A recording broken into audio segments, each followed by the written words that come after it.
গাজীপুরে সন্ত্রাসীদের হাতে নিহত সাংবাদিক আসাদুজ্জামান তুহিনের 2 শিশু সন্তানের শিক্ষার দায়িত্ব নিয়েছে বাংলাদেশ মফস্বল সাংবাদিক ফোরাম।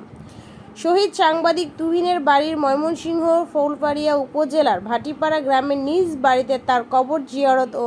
দোয়া মোনাজাত শেষে পরিবারের সাথে মতবিনিময়কালে সংগঠনটির ট্রাস্টি বোর্ডের চেয়ারম্যান আহমেদ বাবু জাফর এই ঘোষণা দেন। তাছাড়া তুহিন হত্যা মামলাটি সংগঠনের পক্ষ থেকে বিনা খরচে পরিচালনার আশ্বাস দেন।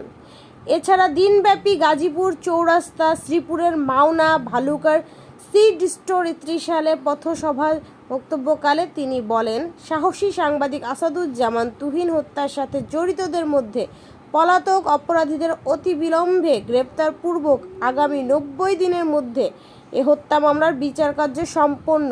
এবং সংগঠিত হত্যাকাণ্ডের ঘটনাস্থলকে সাংবাদিক তুহিন চক্কর বাস্তবায়ন করতে রাষ্ট্রের কাছে আহ্বান জানান।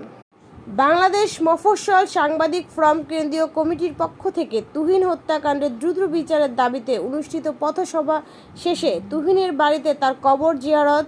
দোয়া ও মোনাজাত সম্পন্ন করে ট্রাস্টি বোর্ডের চেয়ারম্যান আহমেদ বাবু জাফর খোঁজ খবর নেন এবং 2 সন্তানদের লেখাপড়ার দায়িত্ব নেন। এ সময় গাজীপুরের গাছা, বাসন, জয়দেবপুর, কাশিমপুর, কোনাবাড়ি, টঙ্গী, শ্রীপুর, ময়মনসিংহের ভালুকা, ত্রিশাল, ময়মনসিংহ সদর, গৌরীপুর, ফুলপুর, নকলা, ফুলবাড়িয়ার কয়েক শত সাংবাদিক সহ তুহিনের গ্রামের বাড়ি ভাটিপাড়ার শত শত লোকজন পথসভা ও দোয়ার অংশ নেন। এর আগে বিএমএসএফ নেতৃবৃন্দ আনুষ্ঠানিকভাবে গাজীপুরের জয়দেবপুর চান্দনা চৌরাস্তাকে শহীদ সাংবাদিক তুহিন চক্কর ঘোষণা করে শ্রীপুরের মাওনা,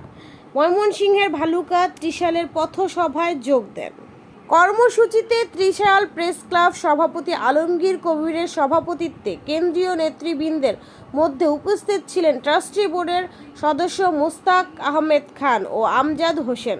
জাতীয় পরিবেশ মানবাধিকার পরিবেশ সোসাইটির মহাসচিব মিনাল চৌধুরী সৈকত, সাবেক কেন্দ্রীয় যুগ্ম সাধারণ সম্পাদক গাউসুর রহমান, সহ সম্পাদক নুরুল হুদা বাবু, দফতর বিষয়ক সম্পাদক মোহাম্মদ আল মাসুম খান, কেন্দ্রীয় নেতা আনোয়ার সাদাত জাহাঙ্গীর, পরিবেশ বিষয়ক সম্পাদক আব্দুল্লাহ মাহমুদ, কেন্দ্রীয় নেতা সোহাগ ভুইয়া, শেখ রাজা, মরিয়াম আক্তার মারিয়া, মোহাম্মদ হাসান, ভালুকা শাখার সভাপতি শফিউল্লাহ আহসান নেতৃবৃন্দ প্রমুখ।